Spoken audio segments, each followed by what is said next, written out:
समाजात देखील आपण लावली पाहिजे.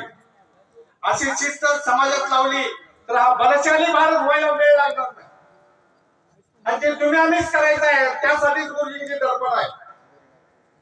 आता आपण गुरुजींचं सगळं म्हणजे या मोहिमेचं सार आहे.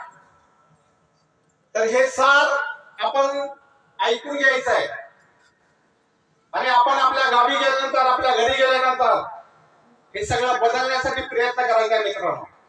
आणि त्यासाठी ही मोहीम असते. गुरु माझा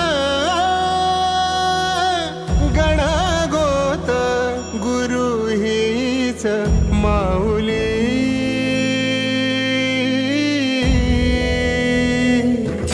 गुरु स्पर्श दूर करी दुःखाची सावली.